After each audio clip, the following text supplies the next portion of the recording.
Lung cha lu yo mo ha to bài văn là cô cứ nói bây giờ mo sai thì nhìn lên nó sẽ vì bên nhau cho khó cho tụi chú bây giờ là mo văn chú bố văn chú để cho yên lu cho bên nàng sự biết thay mo bên sự thì sẽ khó tự chọn tụi yên cho chân chân cô ở tụi mình tu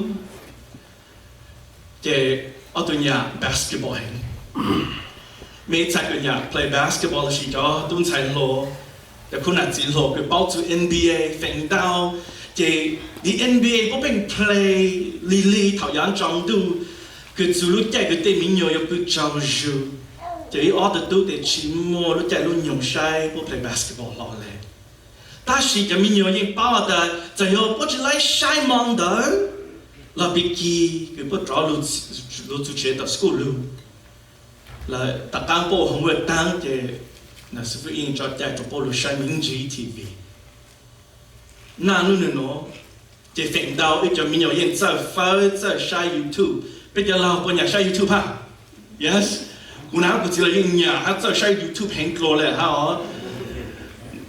องค์ก็หาตัวกูจะหาตัวจิตทำมอย่างเงี้ยห้องยกพิจารณาโมแคลิฟอร์เนียโมเฟรสโนโมกล่องเลยแหละแค่การ YouTube ซึ่ง YouTube ปุบเลยแหละฮะเจ๋งแต่ยังโมเลยฮะเลยฮะอ๋อปัญญาตัว YouTube มากูอ๋อตัวปัง favorite team เดียวปัง Golden State Warriors คืออ๋อช่วงสิไลน์เราแต่พอตัวยิงเขา championship กันเลยฮะช่วงน้อยช่วงที่เป็น maybe พออยู่ยิงกลัวฮะแต่ชินได้กูตัวแข่งซึ่งกูยิงอยากใช้ฮะ play basketball หน้าตั้งกีฬากูยิงแค่ TV ใช้แต่ news แต่สอสื่อมันแค่ใช้เอาตัวปัง favorite team กูยิงแล้วชื่อ on day กูตัวมีตัวต่อรู้สุดเจon day คือกูเอาตัวแค่ TV ใช้บ่ปัง favorite team play กูตัวเป้า on day ฮะแต่บ่ปังยิงละชื่อละ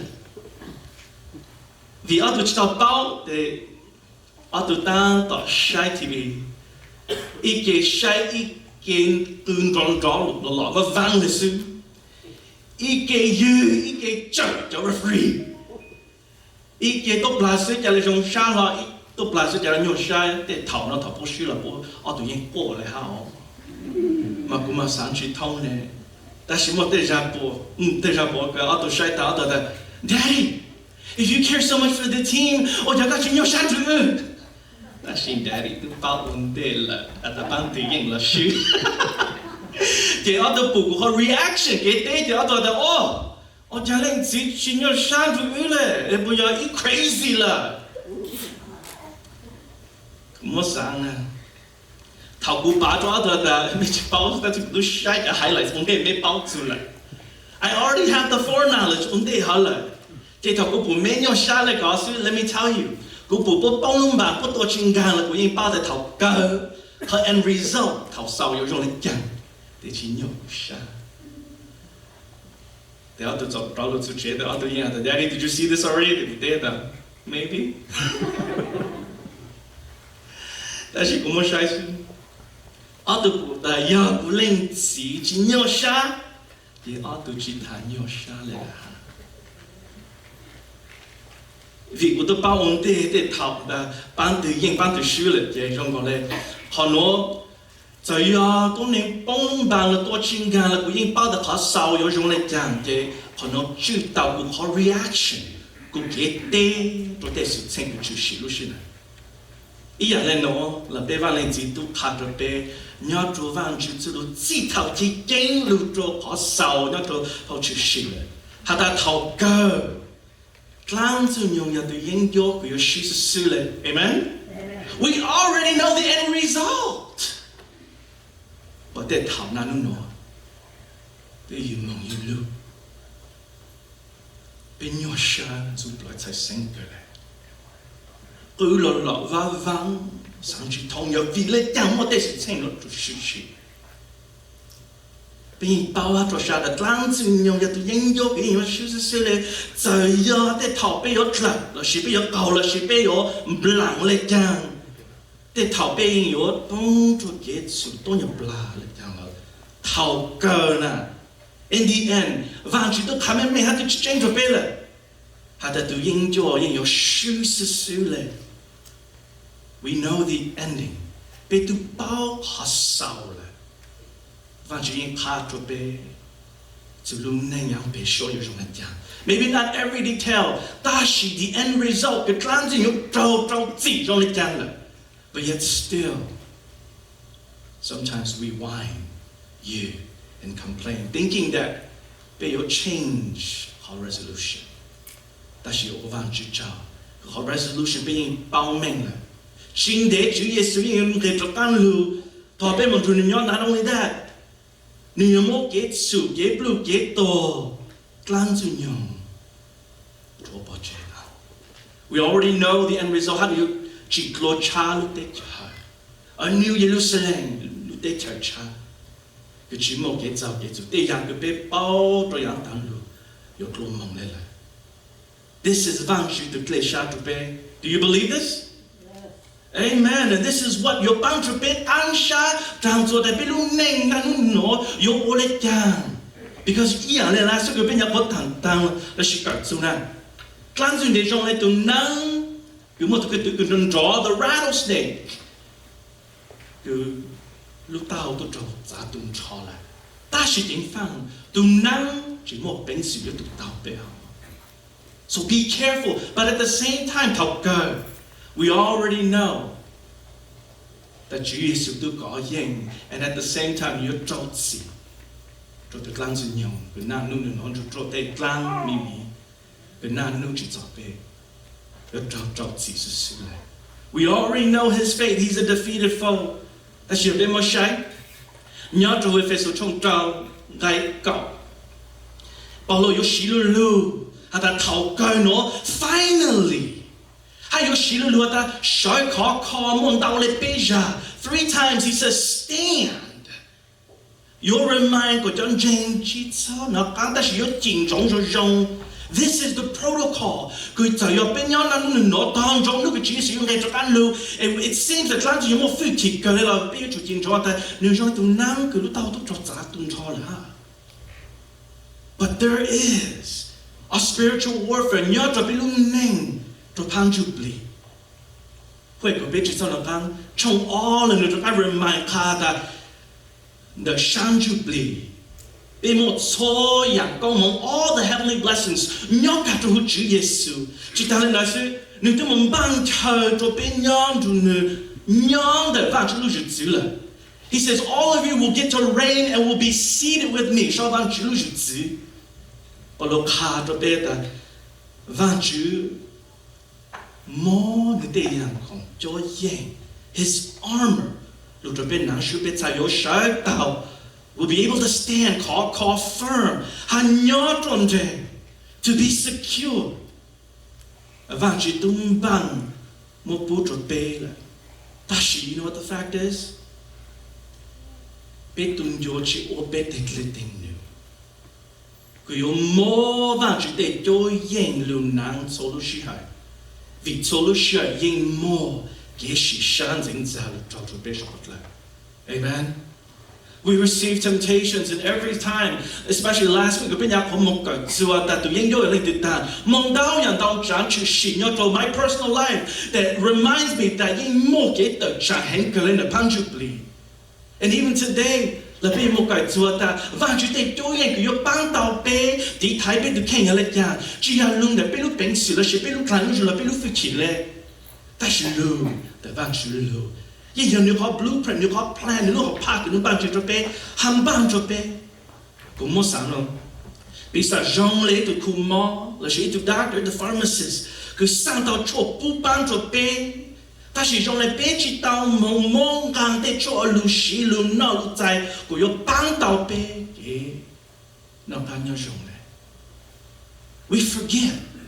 That vang chữ the great physician tung ban tao tu sang tao có cho tung ban tao sốอย่างtrong cho bé ta chỉ biết tung yo chinh tiêu can trong mua vang chữ tê cho yên mua nên tê prescription lưu sai yo biết tu lệ and there trong lấy bé chinh chi kế mua yên nhớ cho bé lúc này bé ping là cao ping bông ping cho ta một khí cho tê kế giáo kế chú and the truth is equivalent to trong cộng ai có bên hi ta He does the same routine. Clans nhiều does the same thing over and over. Chỉ một lần cha lại, ta chỉ trong cái lễ bé mình nung chế bé mình khi bé để bé cho ăn lục khó khi bé được khen sự. Ý là lên nó là cũng một sai nào. Giờ bé chỉ mô và chỉ để cho yên luôn nào. Bé yên yêu chỉ mô bén sự, sẽ khó tận ra từ yên cho. Thật bé chỉ kế chỉ sang diễn ra lại. Because you know why? We can't do it on our strength. The flesh can never defeat the flesh. Lúc lang dù, lúc phụ chỉ, lúc bánh sự, cứ bé yêu chủ môn, chủ bé ở nền nhỏ, để yêu vang chủ lúc phụ chỉ, cứ nên tùm bằng chế bố trò bé là. Lúc đã vang chủ có design, để họ blueprint, cứ nên tùm bố bằng trò bé. Bây giờ chú sĩ vang chú lúc phụ chỉ tận trạng tự nhiên cho.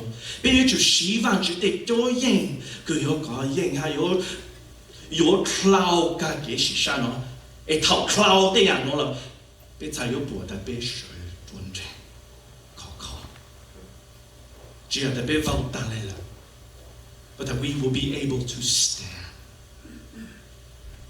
Chúa Giêsu hắn nhắc cho Gioan trong cổng tay cổng nên tôi hắn mình cho biết là Lan dân nhiều nhà từ tu sa cái to nhà to ha to ô của Chúa so that's his plan to kill, to steal and destroy. But what do we do? Bây giờ nhà lại thế là trong lòng của Phật.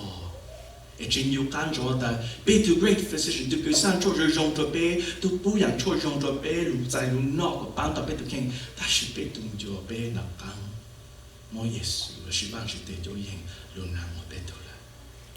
Thọ có biết kinh cho ta bây giờ vang chỉ cho mình nhỏ cứ hiện bùng bò vang chỉ tuần jubilee là từ cái nhỏ hú bé cứ vang jubilee mua phu chỉ lúc lo tuần jubilee cứ nhỏ tổ lúc là tên nó. Greater is he who is in us than he who is in the world. Amen. And that's what we want to hold on to. Nhớ tổ nó nào. Ta bé phụ sự ham một sai vang chỉ sự lưu nhớ tổ phép số trong trâu tại của bé. Giờ bây giờ Vaajtswv kể lên. Let's read Vaajtswv kể ạ. Nếu hai lên nó tại. Giờ lên đó, chẳng lẽ mua Vaajtswv cho những lưu nắng cả tầng xí nó. Giờ mình lên đó, nếu có thể kể thể lưu chú, mình thấy có sợi tàu khó, hát thọc tê cứ tự chẳng đó cloud là, mình thấy cái nhỏ trôn rèn. Giờ lên đó, mình thấy sợi khó, mang của chi to. Chẳng lẽ một số cái chén lụa lăng sang đặt mấy lúc lụa, một số cái nhang dây lụa lại lau thái hậu sa. Ham mua lụa sa cái cú lụa mong hạt chú mong rồng, cứ hạt chú cái căng sa lụa khao trao. Bây giờ chú tuột trái chú cái dây lụa lại lau thái cái cho lụa xí hạt. Giờ mấy ông lên đó, mấy ông tổ tàu trắng xin nhung tê xí su sốt thời, cứ như tổ mong. Chẳng lẽ một số cái lịch sử lũ mỏ lòng đồng, ham mua vang chút lũ cứ vang chút bị mua trộm mê, lũ trắng đăng. Giờ cũng mới sai nào. Giờ biết chỉ bao bằng biết được khen. If we don't know how to prepare ourselves for this battle, cứ ông bằng xịt to. Bây giờ chỉ một bệnh sự sợi tàu khó thảo kế phê, lũ chú bê. Bây giờ có chỉ những cái sự sai. Các chúng ta, I want you to see that vang chữ tung bằng số nhạc cho bé là. In the battle that we're going forth, nous tung bắt để ta lên lối cho bé là nè. But bé tung vô, chỉ dùng can cho vang chữ cho lừa. It says I provided for you. Put on số nhạc số chăng. Cũng mới sáng nhau cho lúc có ý định được, trong ở trên plau nè. And it was in this place, used to be, the U.S. Secretary of Defense, Lumbehu Donald Rumsfeld. Monchi, Hamotaja, Megateja, to talk, and Yato Ilukai, Yato Techa Kuwait, Yasha Middle East, Yaja Israel. Tautu Secretary of Defense, no, Tata, Yotana Gehalu, Taja to draw, Nuketa Ilu Shihai. Lung ru cho tha hàng thang. Giờ có một cái dạng lung nương, chỉ như thế, chúng ta kia cho bố lụt lung ru nè. Moi to Army Specialist, Lumbe Hua Thomas Wilson, new to Secretary of Defense, no hata. Ya vile kya. Bây giờ tu trò nó, điều chủ tông ca một trái một pháo, để rằng là lao chủ để trong để hàng kinh nhớ lùng trô lùng thì thái bê lùng chế tu trò. Why is it that our soldiers have to go into this garbage field and try to find metal scraps to protect our armored vehicles?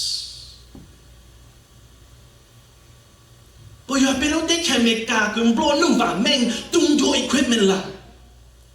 Bây giờ bê để tôi yên nó tung cho chỉ một tàn, chỉ một xì, chỉ một sổ.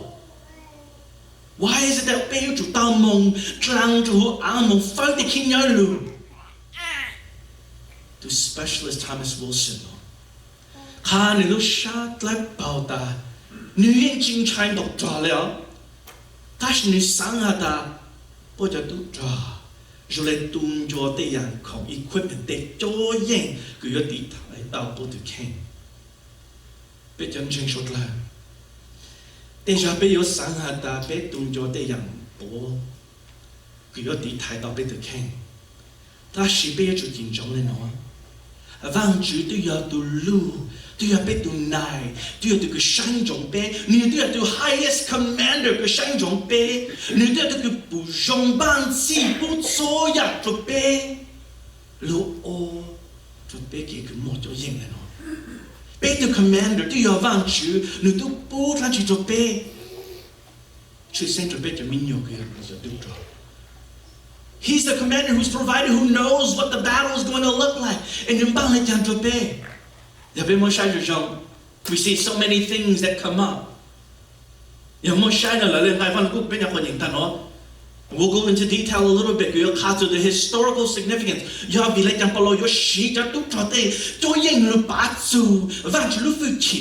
Vang chữ bố yang trái chữ cho bé, lúc tí thái bé được khen, lúc ban bé được khen của yo sỏi khó, yo tật chẳng làm gì nhiều. Ý khó, để vang chữ bé được commander, tôi yo được của yo bố bé bùng bò vang chữ bì. He's already lợi lệ phải số trong chiếc khá cho bé nè. Bố cho bé bùng bò vang chữ tân chữ bì. And in that function, của bé mò vang chữ tân chữ bì, not only do we have vang chữ tân chữ bì, and that's the greatest part. And also, later on we'll talk about that. But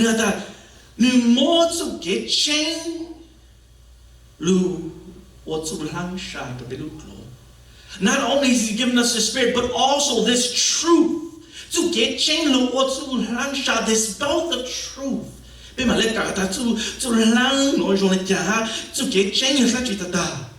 Not only that, but there are 5 things. 6 actually. Il y a bien mon cher Jean.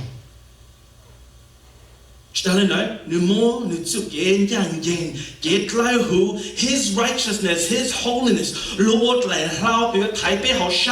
He knows that the big king, the people that's going to withstand cleansing young attacks. So what does He do?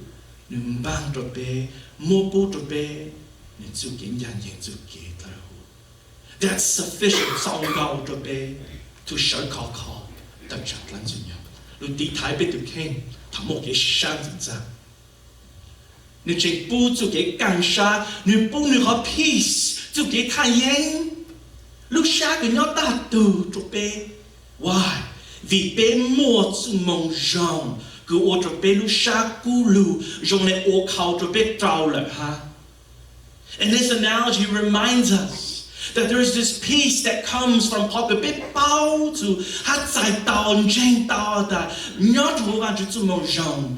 Chu Yesu ya to go yen get blue get dog get out get to Hatu Tote, and the beauty about it is New Go Yen hat to take bits off, Benu Takanu show, get blue get dog Takanu.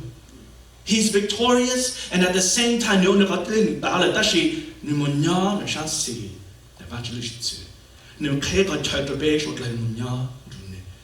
But the beauty is that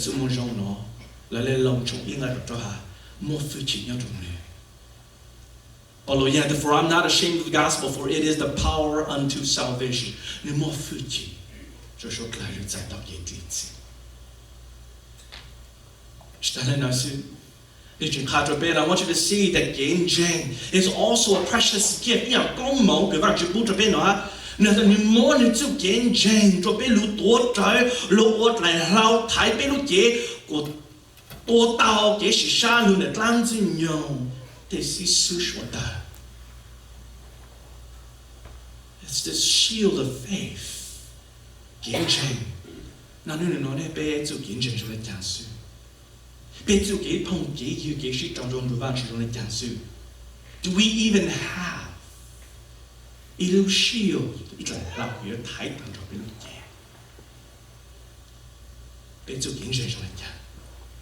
Another thing he reminds us is our salvation.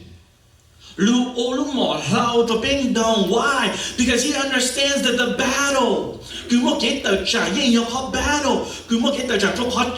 many times false lies and teachings, false teachings. Many times in that false teaching is an ounce of truth. And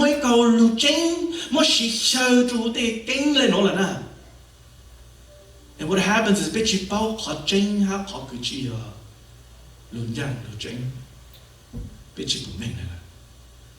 and so he's reminding us how the metu get litina. Knowing in your mind the metu sai tao get litzi luna de ju. We know that the easiest part the why? Because the boxers they know that you've got more head movement boxing they do yin do yung dog chocolate tao and and so he reminds us that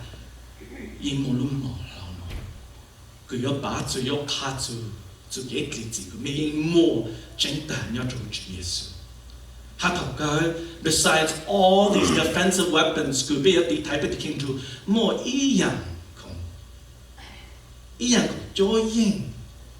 a part of our armor that's also used as defensive the type of the king, but also as an offensive weapon. And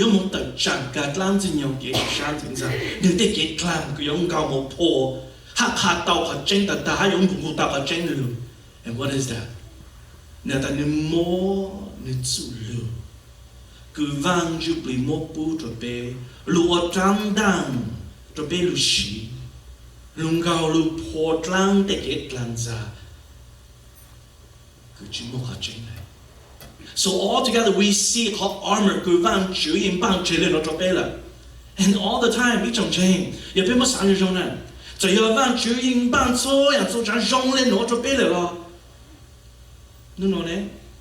People don't more want to take joy in Lunana. The more than you to do change. Lord, to lunch I keep low. New to gain young yang, a bit bow, your draw your car to Jesus to get like Ulum Bell shot. Top G, they should sing the knock, glancing your shan inside. Bet to gain your hot to say. But you've been to clay the manchula. And Jean Gaulet, Belusha, Zakusha, Rovanchi. And we feel vulnerable. Bit banchi, I'll bet the king, the Egypt, I'll bet the king, the Taichi Lile. But you have a bit pain, Chimonu de Joy Yang Lung now, a bit challenging. Stao game or yin, Tamogeshi shut in Zale. Are we trying to do this on our own strengths? I've studied, I've got my bachelor's, my master's, could you do nurse? I'm a doctor. No, that should be the commander. No,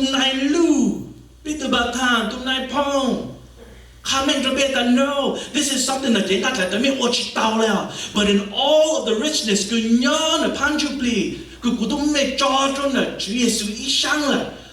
this is what you're going to wear. No,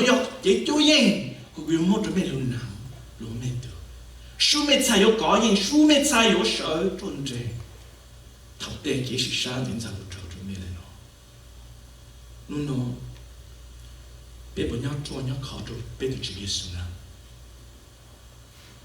bé bố nhau chua nhau khó trụ vang chữ lưu phi chỉ trụ họ cái vang chữ boom vang chữ từng chữ bé nhau bùng bỏ trụ bé bây giờ bé bùng bỏ vang chữ chữ lưuเราเขาเกิดย้อนจะเป็นสุขเกษายลันชิมดาวซื้อไปยอเก๋หล่อเชแต่อย่างเกิดย้อนตรงหลักเต้นก็ไปไปใช้แต่มองเก๋กลัวเลยฟังชื่อแต่กองเต้มองดาวกลัวเลยฟังชื่อจุลฟังชื่อยิงปูโซอย่างเล่นหนอตัวเป้เนี่ยทะเลขาก็เป้เสือขอ remember 3 times เป้จานะอาจารย์ปอโลยิงขาตัวจันเชงก็ย้อนตัวเอเฟซัสเนาะเดี๋ยวตั้งต่อจงเกาเนาะตัวเจริญตัว and he's saying and even though he's sitting down he's saying เสือขอ stand firm ถ้าถอดโซ่อย่างน้อยคลาวไม่ใช่ยศเสือจนเจง that even after the effect of เกสิชันจินจา you'll still be able to stand secure and firm เราไม่อยากไปดูว่าวต่างเลยล่ะไปดูจังขีดไล่ล่ะแต่โอ้ตาเล่นหัวเสีย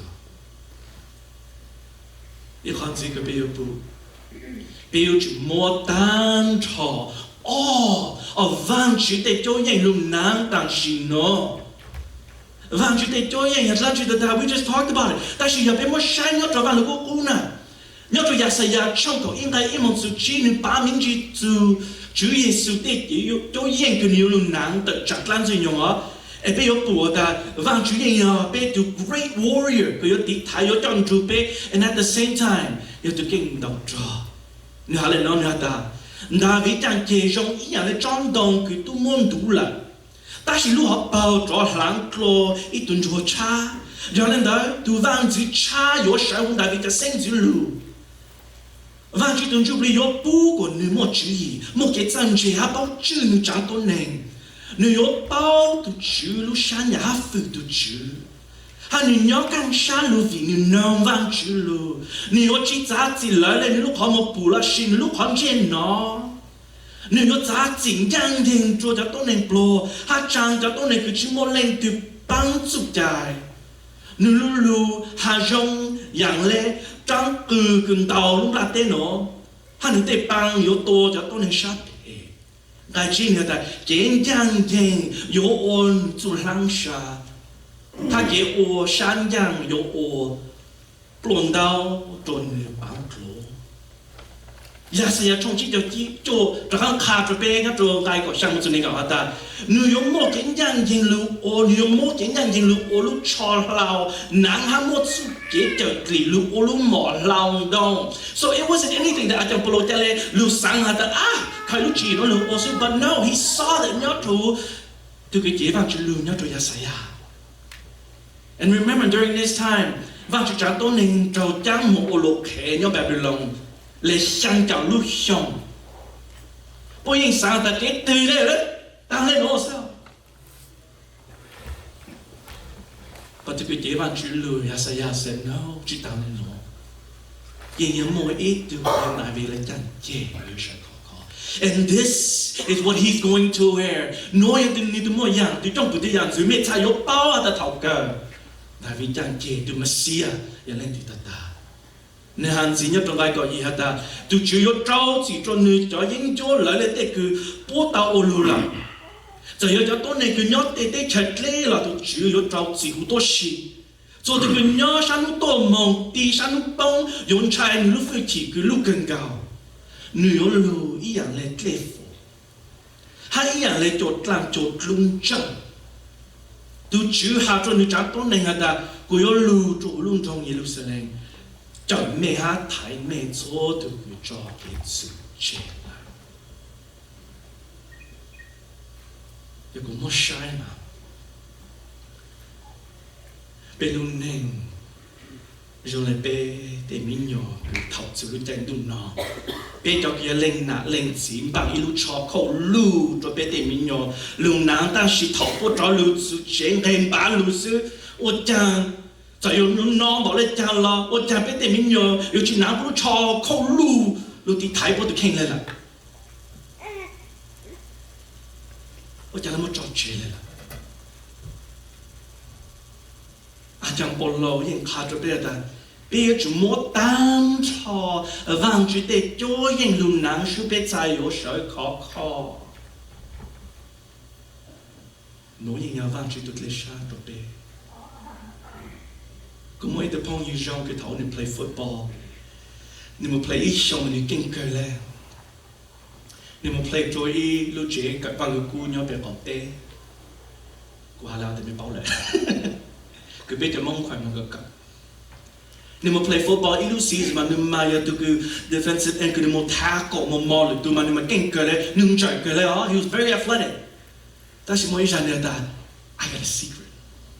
Họ cứ bán cút là hay là chén clo là, giờ cú mua ít họ specially cú bên chú tần là cú chén mà, hay số cú xài là hay là chén clo. Yang họ thì ở đây họ gặp kế thì phèn số nó thì giờ cú mua chết ta, giờ ta thọc mua chết ta mà cú mà làm mà trở lên, ta chỉ mua ít họ the last down cú bốc lại football. Chỉ có một cái defensive end tức là có chỉ lung bò cho tụi running back thì có ta là chỉ nên chỉ tao có một thằng cái này tao bao số chỉ số nhiều tức là cao cả rồi bị tê rồi giờ hàng nhỏ yang cứ supposed to đi thái nữa nhưng nó có thể mất trụ lại cho nên cha lúc cao ở tụi tăng là giờ khai lên lúc ta thì cũng giờ sắm một sản phẩm ta, bro. You know what that sport equipment is there, right? Is to protect you. And có chúng ta cho cảm情拿哈，cho luôn拿来哈。Your life could have been gone. Yeah, I know. So you could look down lên nó là khai mình chuẩn bị nè.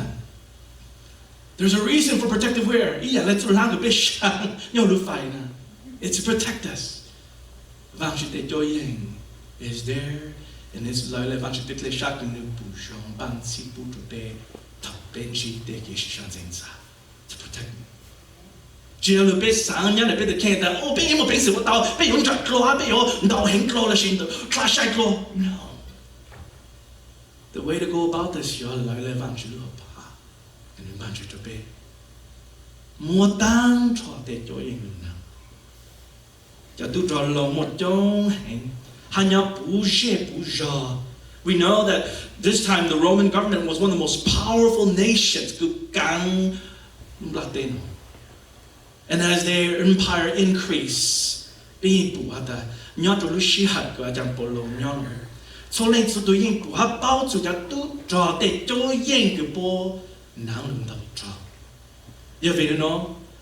bảo lo cha lê xí tụi cho để cho những lúc khá lúc bá chú vang chữ kế cho cử đi thái ban si bang cho nên cho mình nhớ cứ cho mình nhớ tụi cho. So he uses this analogy for us to understand in the way that belung du nhớ clean belung du là, but it was common for them. Yeah, lấy bị tạm bro là bị bao đã bị nó bị nắng để lúc cho là chỉ bị áo cam bị lúc cho bị một bulletproof vest bị một cái chỗ lăng khí cứ những cứ trăng phòn rồi để một sự là chỉ tụi lúc vào tụi tháo bị bị tạm là mình nhớ lấy bao bị tạm là ha. Bây giờ tụi cho lòng nhớ tụi lúc share cả chẳng bao nhiêu, bao lúc họ mới những bị lấy bao những bao mình à ta. Cho tụi trò yếu nặng lên chả yếu cho lên chả, số bao chả yếu đầu yên để yên cho, nhớ trong ngày vàng của nó, bao lâu yên khá của chân chân yếu chủ mua và chủ tế cho yên, cứ vàng chủ yếu từ cái bang của chi, anh hà của bên bang của chi của ta, số chân chân chả là yếu sợ khó, nếu xí lưu ở trong bao lâu ta, nếu cứ phê, lưu chú. In your delusion high, the mighty delusion high. Cái trăn trên nhau lucy besha. Họ cứ chẳng bồ lâu sáng của bé, jutsu là sự chính trọng. Để yên yếu một tên nữ, cứ dòng lệ trăn trên nhau, yếu sĩ tàn tròn lúc làng lúc dù lúc bánh xị. Nếu lúc chú ý, yếu của bé bóng lặng bé dù kiến trọng. Anh yêu ô có bé nhon rụt lê vàng chịu. Can you try everything possible? You order the young, go belonging to what's in God, you put your mouth. New York go be John Moore, be Gauju, Chican shower in young black in Olela, go be Bong Sha, today, clean new, go be or no. Go be Chao Shan Jaw, go Shalu, or Belu letting you give out your budget of Belu. New York go be on your sham, or get saying to bed it, to be then yet sa. Hank Lola Bemobile Shambo, to Vaajtswv letting you. And the Cuabyeej and New York to provide what the Mina Mino Yasha Bundu. John York, Joko Sa. Now, the little cloak boy, Hank Lola Vang Salamonha, and the Hatter Benyatoma Taichon Shan. She's outside to be gay. Guying, yet the Guignola, Guying provide, so young to me. Mosang. Neoleno, Cuabyeej Salmobile Shambo. And it's sad because sometimes you're more shy to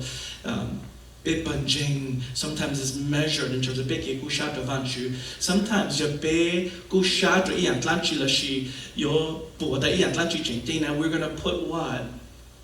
Below sha, below fuji, or make I would say more be de nya de za joto, de yang could be your invest in han jing at shato. But I can clearly say that Vaajtswv child to be bunjing. Gumulushaku, Lumulusambo, Vaajtswv detletinu. Shoot a gunya punti bela belushing, Munyato bunjing you life. In here we are a kingdom minded, missions minded community that base on your life. To shacha, mon reach the Kachipao Vaajtswv. Nyato Luja Lushana Hatom Blateno. Elbe, the Golau, the Kunatsilo. Give to Vaajtswv, Milmung Shambo to Vaajtswv. Or not like our job to be doing your shoe.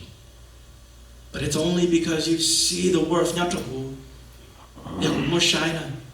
Those are many ways that Klang your Shin Dao Yan Dao Chan to be Mblang and to claim that to gain Jenya to Vaajtswv. But Top Benji, this is essentially known. How will you and I respond? Be your daily yan. When you and I are under the attack of Tlanzinyo, you know what's interesting? Ever since the creation account of Adam and Eve, we see this.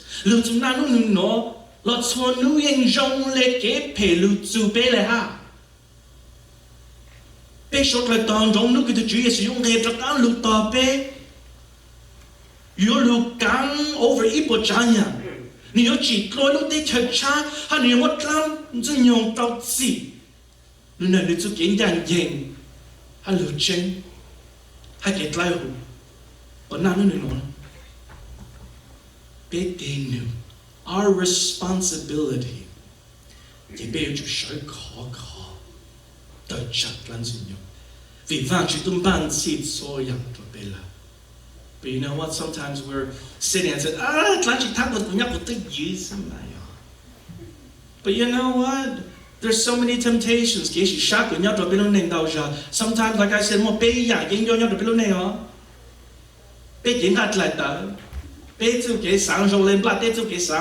lastly, we see those things always attacking the Cuabyeej. But the funny thing is, I like to minyo, put your minyo, put in your play Nerf guns, upon your daughter pot young on her. The more easy to do menu at that. Kuma auto night ponsa, Kuma son come out to Nosima. You got me, come on, jump on, look, I got you motor to do. No, go nice. Think down many times, you have to put to King and auto night, and yacht, just on lunches. A dagger to draw, Mondocto. But what he's reminding us here is, like it or not, you're part of this battle. But be reminded that Kudumbang Soyan, so trying to call it, Taukeshi Sha, Nzaka, Elushika Lusha, La Kudumbang Zipam, Kudumbang, get your yank to call.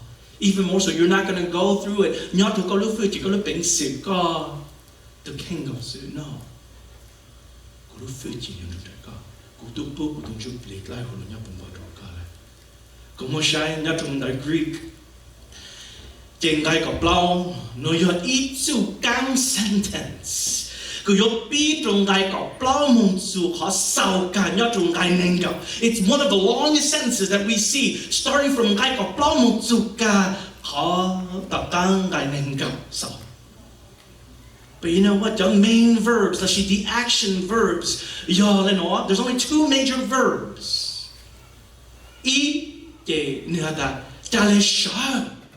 Stand. There's one last verb. Action to take action.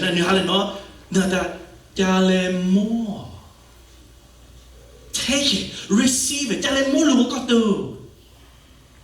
All lu command no, Paulo yin shang fi che zhe zhen zhen zu len zu du, go bei yu zhu wo dao su su le ne, bei yu zhu dao wo ne. And so I got blau mu zu got zhao, ha zu ha you describe that bei yu shui call it down. How are we going to stand? And then 14 and 16 reveals how we're going to stand, not in our strength, but in our resource. Vang shi dun ban si bu zhe bei nyo zhu nu ye zhuo yin. Paulo yo ka yo Vaajtswv Vang de do yin lo le ho order cứ tu tu cho yo mo de do yin lu nang lu dong lu chong lu cho de tu cho long mo lu cho lu. And I'll kind of describe it here too in some of these pictures that come from Logos Bible software. Tashi tu cho long mo ilu cho lu han de jong le ilu tunic la shi lu cho ku it's a long shirt lu nang on de bo mo de do yin lu nang lu chong cho shao na. So you can imagine that itu tu cho long is actually wearing a long tunic that's very very baggy. And he's wearing that first before you chong so yang so zhang shao. But the first three items, it's this belt that goes around. This breastplate. It's known as a breastplate. Actually, there's also the back part, but it's very much known for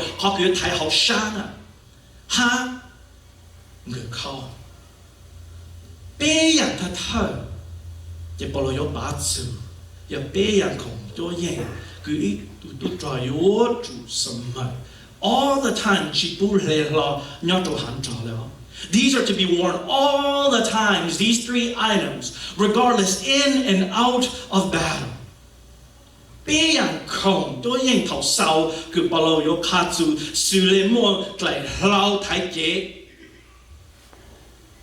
Lu mọc lòng đồng hát trăng đăng do bê dặn cứ cho tu trò giống một nhỏ trên ớt sạch tê thằng đào trò. These are the three items that when he or she, or mostly he, is in battle, nhỏ cho hắn trò, lu hắn trò nè cứ yếu cho nhỏ cho tu trò ớt sạch tê phèn đào nhỏ cho lu xe cứ bà lộ nhỏ lên nó cho tu trò yên sĩ bố tê tê tê tê lu xin đào. It's hand-to-hand combat using the drum tra, the mu, the ning ding dao su. Boy in more, they show polish, more, they drum pop, she. But young Moshe Jong, Toy to draw your bang to king mon or no, she, your mong dao draw now. Let she need more clashy to let down. Let you to more to lang shaki no claw. Shouldn't say you doubt there or no pue. Go look chong de ha.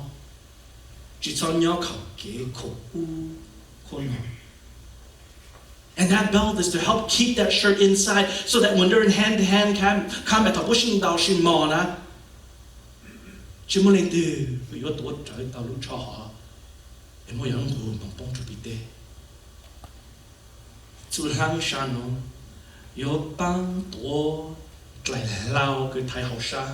this belt has also helped to keep this breastplate up. You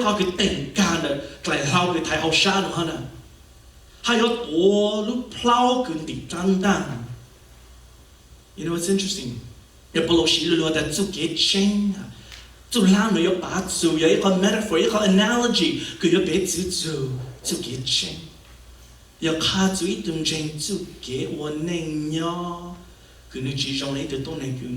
chỉ muốn nhận sang khảo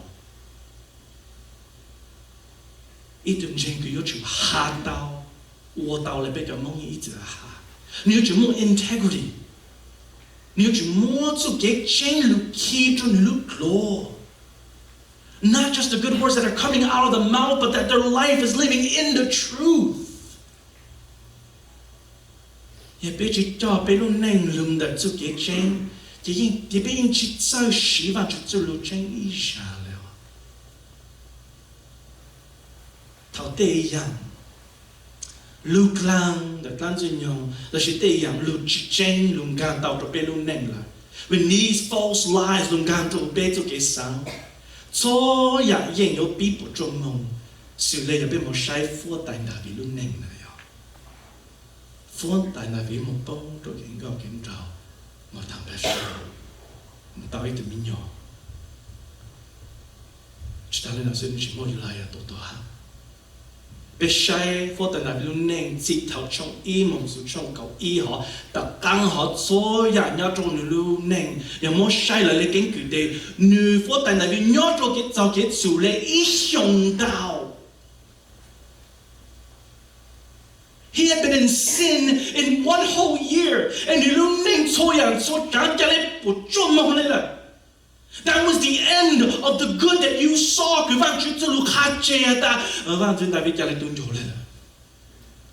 After that, you more thing man. Cái cung chủ cái nhau sang chủ lại nhỏ tập lại chỗ đại vì lúc chỗ lúc gì, nếu tôi tu Absalom, danh lúc mình mở sáng một phút đại.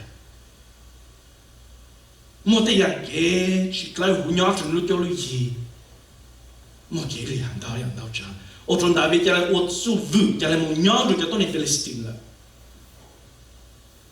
nên sớm mà cho là khai chỉ tận là lúc gì chứ mong ru cho yên chúa cái này tôi mua từ Goliath tao trả tung thằng một nhỏ từ bộ that's how bad sin and lies came into David lúc này. Vì như chỉ mô chủ lãng xa cứ yo chủ kế chênh cứ hạ tao uất tao lúc cho lúc chênh rồi lúc lô để sự chênh lúc truy sĩ rồi nữa not only him but rồi lúc cho lúc gì not only rồi lúc cho lúc gì but the nation of Israel not only nation of Israel but ya tôn nên giải tích cho cái nhân gì bộ. Don't think that your sin is personal and that it has no effect. It does. To think about it, for that we know to get land one dollar each on now. Chỉ một land tree cứ một tàu giống nhau trong những年嚟，那是Vaajtswv嘅對象。就係冇晒咗啲要對應我，嚟撈佢太後沙。giờ ít lại lao cứ cho tôi trò những sĩ tình đau tới cha tới là sĩ cho leather lúc rồi lúc vest lúc cho khổ nè lúc bụi tôi trò vào xa cứ đi thái tôi trò để xa để chỉ để plant để lại để nhiều cho nhận số trang cứ vital organs cứ nhớ trên lúc gì nè lại lao thái hậu xa mù cho cái lang một số cho nhiệt bộ hắn nếu một ở sang lúc thì thái bị hỏng để ha bên đó có người ta kiến giang giang là sự kết lại hú this was the breastplate of righteousness kiến giang giang hay kết lại hú do họ kiến bề tích sự do nhà cho giang cứ do tí thái bê đặt lăng lúc chữ bây giờ giang yêu chủ cho lúc nên giang giang cứ nông lu hắn làm lu một chú kế sự trào trong kế phong kế dùng chủ từ chữ trả sen bây giờ Chúa Giêsu kiến giang giang như chú kết lại hú yêu lu ô bây chú kiến giang giang kết lại hú yêu lu ô cho bây một kế tí thái thật lắm chứ người ta nè cái sai ở có trang ra ý là được tự hào ta sử lúc sau bây giờ chính cho ta ô của lúc sau tôi trẻ cũng cho tôi lành lại và chút giờ cũng làm lên nó là trẻ cái tự mình nhỏ anh đã của tôi khen sự của chỉ một bệnh sự của chỉ tôi nên nhận chân tôi lại của sao vậy ta chỉ coi ya tôi nhận chân tôi lại hay vì của nhỏ trong Chúa Giêsu cũng còn sinh trong Chúa Giêsu là có một trái một nơi kia chẳng chỉ là được khử lục học cũ là and it's only in Chúa Giêsu kiến chân chăng để biết một chỗ cầm cho ta vào lên gì amen that's the only righteousness that we can stand nhưng mà sai ta biết tung cho biết cái sự tròn tròn cho văn chữ biết hình được lẽ hay chỉ sáng ô lung nên chân chăng bút cho văn chữ sao đấy thảo lên nó biết ở bang chỉ ta biết được khen biết ở tí thầy chỉ ta biết được khen để làm gì những cái sự sáng đến ra. But let me ask us today, biết sự kia phong kia cái sự tròn tròn nhớ là chẳng nó. Are we walking in our righteousness? Cái biết giải tạo họ cái Chúa Giêsu ô tô bê lại. But not only that, but are we walking in righteousness in Chúa Trời lên lên tu ha? Để họ cái bố bù như nhà họ chính ta. Cái biết còn sáng vàng chúng mô biết chỉ lo cha là. That we're walking in that truth. Chỉ dòng lên từ tu nên cũ là. Nhớ trong cái cốc chi. Bông bông mà lẽ khá chú cho tu trò chạy khâu cái trò. Nè hà lần nhớ trong cái cốc chi ta. Hà mô lưu xa cái cú lưu mong khá chú mong rong. Cứ hà chú kế càng xa lưu ô khâu trò. Cho tu trò chạy khâu trò để một tê tu. Một tê tu ra cái bông môn rô trò. Sang một càng xí tờ. Để bố chạy khâu sư chạy là chung lô. And not only that, thọ bố nhỏ trò hãng trò cái đầu trò ở có bố chỉ xong lại. Vì sao lại dùng ý lại bây giờ football players là sẽ cho cưng đầu, cho cưng chơi ball nè, chơi soccer, cho cleats, cho spikes là bây giờ cưng nhận đầu golf. Nhớ trong một cái xí tờ bên cái khâu hả nè. There are these spikes, cái bán của bé trong lô ấy chỉ xong lại. In the same way, cho tu trò lòng nó, mua cho spice cho tê tu ra hào cái món rô căng bố chạy. Ngồi mà sẽ nó sẽ khâu plan này. But underneath, bố người khâu thì mùi mùi lên rô trô. Cũng mô sai nào. Chú mong rằng, the gospel. Cứ hạ chú kế càng xa là xe, chú kế thà yên có peace nó. Yên khó cái chuyện, chân cũng lại. Nhớ trối tuần trình, để nếu bán ta yếu chạy tới tuần trình, có yếu sói khó, thậm chí kế sự sáng dẫn ra. But how many times do bé dẫn trình sáng dự vạn chú mong rong? Bởi lúc xe cái bé giải yếu Chúa Giêsu bé chú trở sáng xin á. Because let me ask you, even Christians today, even bé dẫn trình, làต้องการ to hear and to live in and through vạn chú mong rong. Because na nu nó là bé bùa ta bé tung giang tung dô.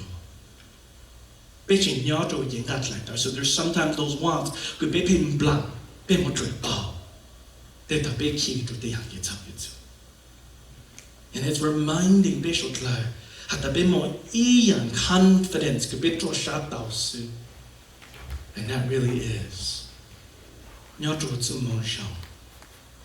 Bé một có confidence, lúc sát cứ tay khởi, cứ trò sát ta bé giờ vang chữ ít từ mình nhô lại. Hà bên nhớ trô nhớ khó trô từ Chúa Giêsu. Vì bên một cái càng xa lên nó, we have this peace that biết chìa từ yên chô trô nè vang Chúa là. Biết chạy yếu sợi tao khó. Luôn chỉnh trong ta vang Chúa lúc phơi chỉnh thì tôi chụp lên nhau bụng bảo trô bê. Thật lăng lúc shit bê lúc sáng dành ra bê. That we are reminded once again that bên more how peace nè vang Chúa là. Et bien, je n'y en qui est quand j'ai lanché. Moi, il là chỉ auto painters, là chỉ auto cái在临时他不谈咯，跟到面当梦，auto梦他到 auto like logo 别子子给更山啊。So they made these paintings that were to illustrate what peace looks like. 一度在他到一来攞佢，每一度主要人，播你度面有人，攞住嘢嚟度 clay， 一人咧就攞佢呢邊咧咯。但是每一個一度 painter， 佢他到一來攞佢就裝東啲冇裝啲書，但是攞住剛一路包嘢包咗，你就他到一度面腦剛一路包嘢包咗咯，誒每一路頂面面記錄咗。To me, no, you can see the close up of that clono. nhớ hữu cang tụt lệ cho trang nó cha lì su mẹ bù kế trong đun đi in trong focus but nhớ tụt lại close the small magnification mỗi từ nông mình nhớ tụt hữu cang lu bỏ xí bỏ tụt nó lại close thì on nó yang ít lại close với khám định cho họ cái văn chủ chủ khá chế ta cái càng xa chính ta một lịch chẳng tại cái bê luôn nên yêu dùng lên đủ phá bê là yêu dùng lên crazy gần gạo lên số dạng mong chỉ là lên bê lúc sáng tàu sáng lúc sáng trời ta chỉ biết chỉ mua cái càng xa lúc yêu hồ bê đồ văn chủ that even though things are crazy and don't go your way, you still have the peace to say, even though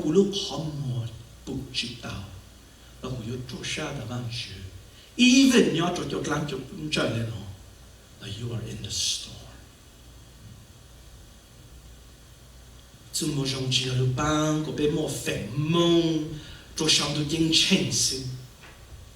Ta chỉ chú mong rằng yo cho đủ kiến trình lu trục bê lu neng lu ô cái càng xa lu trục bê vì bê một cái chỉ trâu rong trụ vang chữ that will bring a sense of heaven. Why? Because bê một có union cái chỉ trâu rong có fellowship trụ bê thì chữ cho sinh là and despite có circumstance they should think lu trâu trụ bê na bê một lòng xa ta vang chữ cái của tôi van chữ cái tổ của chú sa, giờ有冇電腦錄錯咗股啦？佢有做啥？係大家有我做嘢佢冇繼續佢做見證，係有人佢都拎佢有上嚟講，俾認證，說嚟樣知幾時山整陣。We're gonna face all types of temptation，要做俾路拎，但是俾做見證，但van chữ，要幫你自己更山，你自己睇一路做俾。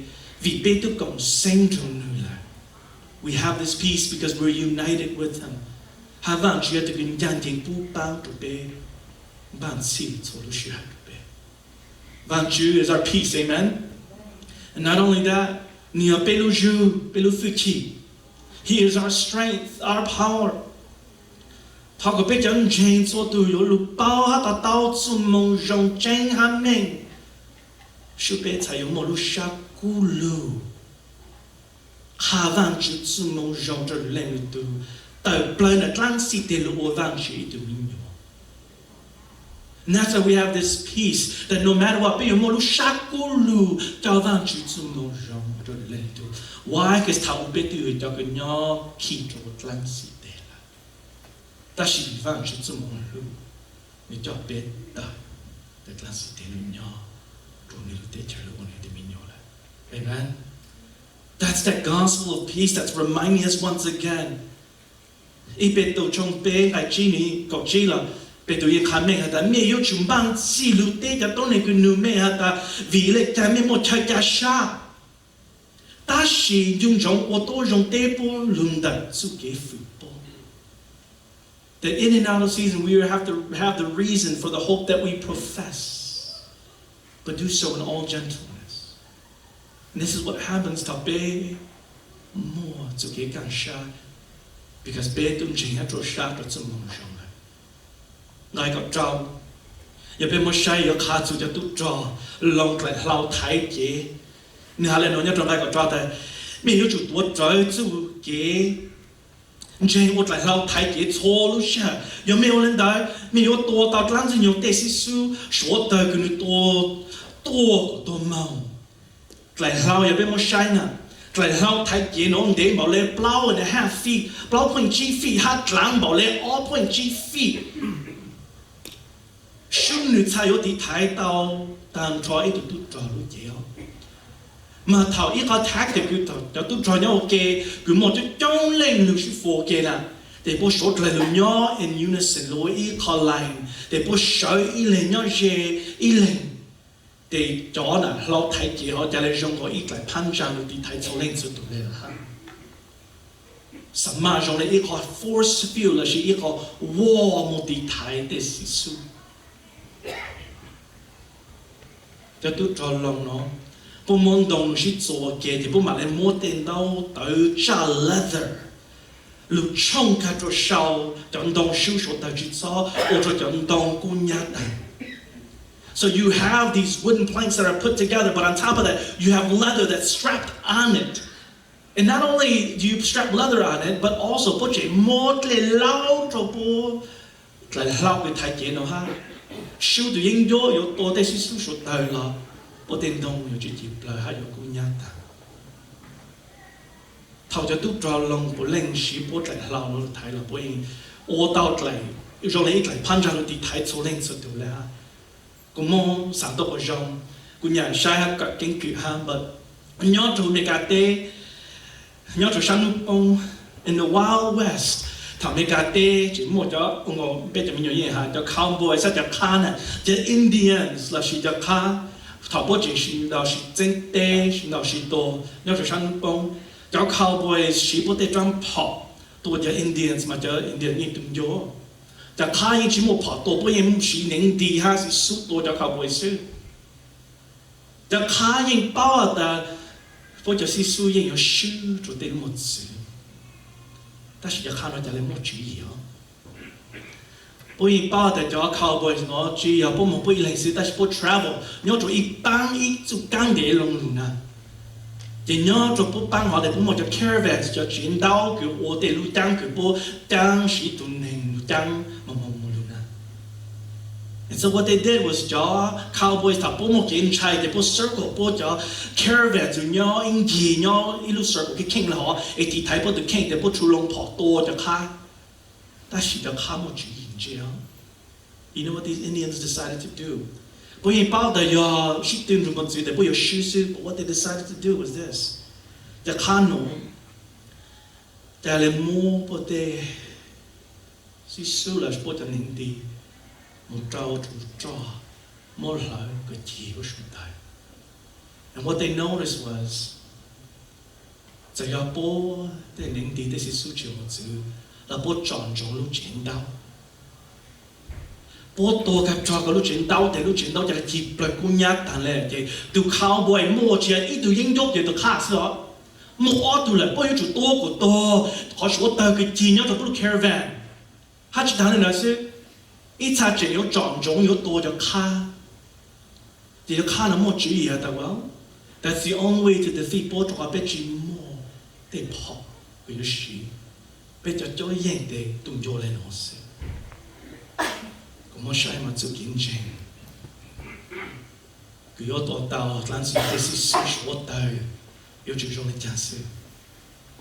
If we were to take a look at it， 一段正耶穌做見證，你有就在家下當初就忘記了，這樣名字是這樣，但是當初就忘記，結束路照這邊頭邊吹的給老師。que peço não trate lo tranza chang le pesa não van chulo hasan tao van chute como sometimes we desire those things of the pleasure hang clole khop yu van chata khop yu gang nyo ma itzi le jan ta si su shota yo betsu zu tlan zu nyo ge shi shan zeng za ta shi vi be yo to zai zu kin shi to zai van chu zu kon tlan zu nyo de shi shan有个去应被违背自己做上当头的方式。That's the only way. If we're talking about 嚟考嘅睇到嘢，佢冇俾自己認證。佢偷俾人嘅俾補，咪看到的俾住水考考。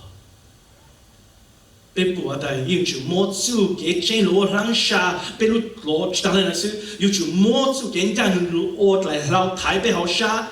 Because there are vital organs que be di tai be the king. But not only that, be ju mo lu, be ju mo van ju zu ge gang sha lu, o to be ju gon zhong van ju zu mo zhong shu be cai yo gu sha lu. Ha van ju zu mo zhong go le do yo dui le the classite. And of course another one. Be yu ju duo zai zu gen zheng o le lao, tai di zuo yang, zuo lu shi hai. Then I have one more point that I wanted to share with you. And how can you sound no ha? And if we can bear with us, point in the rest of this. And your guy go yourself, got big cock, and Moshe want you to do it in on it. You be Moshe to guy go sham. Below, she looked at that. Dalemolu, that's that second verb once again that tells her action to receive, to take. Nzi to blow yang kong, could be a Moshe Daleno. Haleno hata dale mo zu ge gli si lu o mo long dong ha mo van ju zu lu ge van ju ble mo to me lu o tan dan. There we go again. We see the van ju de gun bang bu de yang to be shi lu di tai be de ke lu ko mo lao ge ja tu chang dong yo lu di tai bu lu dao si mo gu bu da gu ha. Bisa la nya to boxing, the greatest thing is you either do ne kun dao mo ba na you put you more hand movement de bu yin yo ko yin yo ba si. Because the head is the most heaviest part. And to move it, then he's an easy suspect.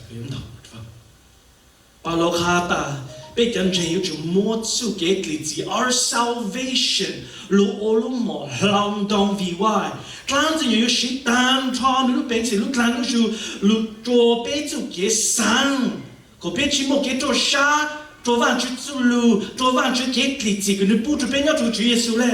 like I said before, the battle happens in the mind for what truth really is. And many times these false religions come up because many times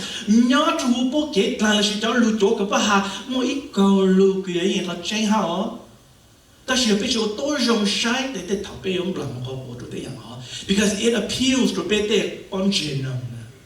it sounds good.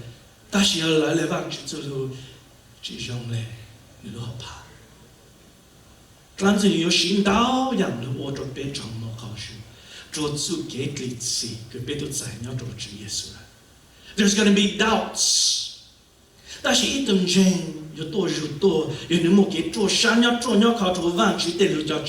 In his promises.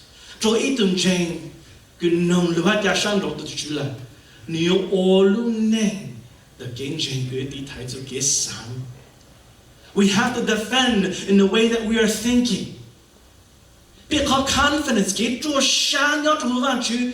Chỉ nhớ chú biết được kinh biết lúc bệnh sự, biết cái cha sát chú được chú,也biết cái lý trí. Hắn nếu đi thái biết chú cái sáng thảo biết nhớ chú cái sự sáng chính xác.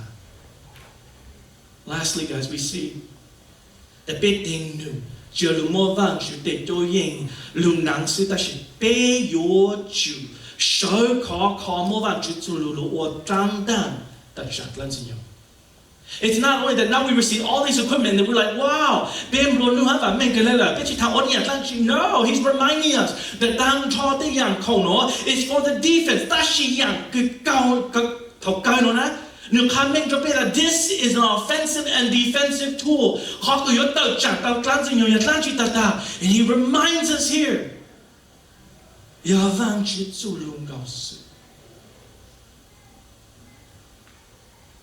So young come, do young lu to draw young sound. Yellow di tie better can. So let's to hang sha, try how tie how sha, tie cow draw, try how tie gay, how long mock low. Young come, do young top gun. You're too young, it's only one weapon. Then was some of them, why God? You got so many weapons, why you jump down? Let me tell you something, jump down, jump down, to you, jump down in the air.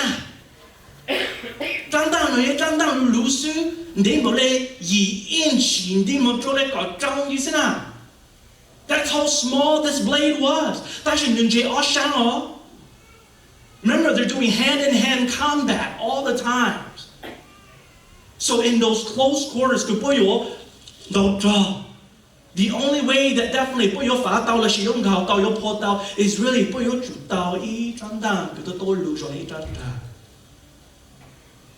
cho tôi trò lòng nó yên sĩ trắng đăng lưu po lưu lại lưu gạo từ những chỗ thầm thầm trò lại là kinh nghiệm khai chế cho tôi nên lòng nó cho tôi trò bố hình tết tôi yên một hạ opportunity của sĩ trắng ngũ cần để lòng lưu lưu thì thấy bộ tự khen ha lưu ta chẳng nhìn cho ta sĩ và lo sĩ trắng đăng lưu bế chú vang chú lưu lưu quyết cứ ở trong bộ sĩ ya lưu lưu rain Rhema bisa le yale no.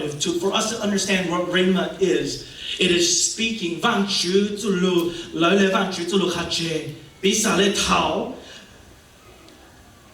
Nhớ trụ Vaajtswv zulu Giêsu nhớ trụ tập trung mà sáng hồ. Giêsu sĩ ham mô Vaajtswv zulu được tập trận hạ tàu tập trận những lan dường nhau thầm một cái sĩ sang chính xác. That is an example of what rhema is. And sometimes Vaajtswv young Jane are going to believe that they can speak Vaajtswv zulu kale without even bao Vaajtswv zulu. But there's a danger in it. Because we understand that Chúa Giêsu tu khen gạo yin yao Vaajtswv. And the beauty of understanding who Chúa Giêsu is, and understanding Colossae Hatrape, is a ben chai bumba Vaajtswv dun jubli, beju bumba Vaajtswv zulu iyanka. Kumushai tao sao no, and I wanted to continue more on this, but keep in mind, Chúa Giêsu nyanyo yong mo tao Vaajtswv le plau chong nu ha plau chong mo, nu chai plang hang ta shi Vaajtswv. Vaajtswv dun jubli dun trai ne. Van jubli ya tu ya bang ko be kim chong. Shi Vaajtswv zulu bumba Vaajtswv fu ti. E ya ta sha yin lan zin yao se. Cho be yang chen. Be yo shi zhang dang ke Vaajtswv zulu di tai be tu ken. Tao lan zin yao yo shi shan zin za. Yong kao ung kao no cho be. Be yo zai po ha bao ha chen ye le jiang da. 要在世的，好真有冇人讲来来Vaajtswv zulu，被主包Vaajtswv zulu，被主教Vaajtswv zulu，被主摸上波Vaajtswv zulu，黑Vaajtswv zulu很多人得 coffee， 佢被那当记好。I know some of us we gotta have coffee, we're not functioning. But 被主黑Vaajtswv zulu，很多人被应该。被主家Vaajtswv zulu nhau cũng bảo trụ被路上，是被采了包的Vaajtswv对这山人，被采了山中人的山的，当时，头个hem来从包来个阿卡这边的，做好Vaajtswv zulu加上他们夫妻，对龙的真，接落做长大个阿山接，我们从做plan，做长。 能做到的东西，路下山，他就检查很多事，跟这说来。No, in conclusion, 被我当班被的看过知道，那个给配一条的背，那个给配一条的背了对。It could be at this moment 个被路下就给上去要做完去做，要做一样过来。 nhớ cho tây yang cứ rút lên để Vaajtswv được lấy sáng nhạc của nhau. Bây giờ bé tan tận nhớ cho lúc xưa cứ cũng bỏ cái sự sáng dễ dàng. Bé bắt đầu mua Vaajtswv để cho yên cứ nên mua bút cho bé tất cả luôn nào. No, bé bắt mua cái tròn cứ nhớ khó được Jesus. Do we have the security that cloud is you think cứ bé cho cái sự sáng 被我手中间考考，我们要不要放肆死的？单子用应用我好人家更高，到这边弄那个杯子给钱都不重视。你上我杯子给碰给油，给两升给个升，要我给倒一半不了喏，个杯莫给是照常不嘛，我那不重视死了。He wants to destroy the unity of the church. Nếu Sam destroy the unity, cứ nhớ cho bé lúc này có xương cả. Nếu Sam destroy the unity, họ kể cổ sẽ cứ bé mô, cứ bé lên là lên chỉ cho bé để mình tu mình nhỏ. Có thể mình nhỏ có sợ tật chẳng bé. There's many things that you bet mô tôi trong sai của chúng. Lan sử dụng nhiều sĩ để chú ý. Có số tùm bạc, số kiến trình nhớ lên là Vaajtswv. Là sĩ kiến phang. Chỉ sang trái, chỉ sao trái. 一名手靠鸟卡做主耶稣，他哋都應佢Vaajtswv都不幫助別人。Remember， 別人要卡住別手靠，佢都幫自所有做出嚟。啊，真大嚟咧，Vaajtswv都卡住別，要做非常重要。Vaajtswv都做別都要幫助別人。如果你打等電，別要做咁冇晒， ong cái cái sao nhớ trong cái cái một sự thành công cứ giờ vì bé cũng bảo vang chuyện tuần jubilee cho bé cho học cái lên trang thảo mộ cái sự sáng diễn ra lên nó vang chuyện tuần jubilee cho bé một lên trang ấy họ cũng chỉ bé bây giờ sao trong cái thảo vang chuyện cái thảo vang chuyện con số nhân cái bé số lại在那边要做的路西还有这边养沙莫给做沙做不要给这些那 please remind 只上菜只上菜vang chuyện都不做样做长这边 at the same time 也都一样个不这边也一样但只要用的别路边是但是用的vang chuyện都是主要别共杀给Vaajtswv, we thank you for your grace to God to and at the same time, Vaajtswv, I know you know young information. Cứ biết trong một cái sự tích kinh cử là lấy cho tôi nên lòng cái cho nó cho ô là lấy cho tôi cho lòng cho thế nó là lấy cho bao lâu khá ta chỉ Vaajtswv. Bên như bao à ta bên nhoi luôn đủ sao à chẳng bao lâu nhoi luôn đủ sao Vaajtswv lúc xưa hay có bao vang lúc nó tập sọc chơi cho bé. Bây giờ bao mình hạt ta Vaajtswv có chú lúc khai lên cho bé, số bé thay có gan sao ở ta luôn nên của các ta công tam bé, Vaajtswv nhớ chú chú cái chân ta. Bây giờ bao the Vaajtswv bây giờ chú cho các lời, hiện nhớ in different seasons of life, thì yên một thế yang bố cái lúc cho bé, ở cho bé một cái nhớ sáng sụp, ở cho bé kinh, ở cho bé chai, ở cho bé một cái cuốn sủ. Chỉ thảo các Vaajtswv ban của bé chính trọng. Vì bé cũng sinh chủ có, vì bé lưu sáng trình hạ, dạo tôi lên dạy có lời. Có cho dạy cho bé lưu quay từ mình nhau. You've placed us in the heavenlies, hay yang bé sure, we'll get to reign with God Vaajtswv, but in the meantime, cái bé nhau hồn rôn răng, họ biểu có tu Vaajtswv, bé lưu, trong ba tên ý ra tu trò mông, trong tu lại. Ý mô ý ràng dịp lô cái Vaajtswv. In the end, thảo cơ, bé thì yếu bao hả ta, để show your trong lên trang hát học cả, ổn định để nó có chữ sự đó tôi tham mình cho bé là, từ yên cho yên có sự này. And so we thank you, Jesus, có yêu từ có yên cái giáo cái sự tu toàn tế, and importantly, có yêu từ bu cho bé sự là, cộng sinh cho con cộng tốt sự sáng cho con.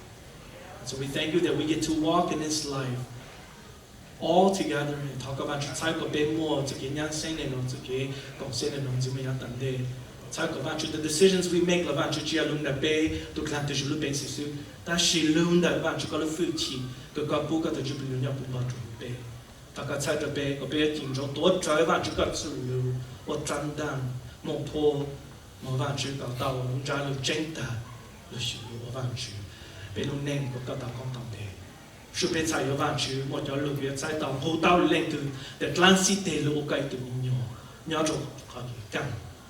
Et puis, on chante comme ça, on chante la fille, on a dit, c'est une belle chose.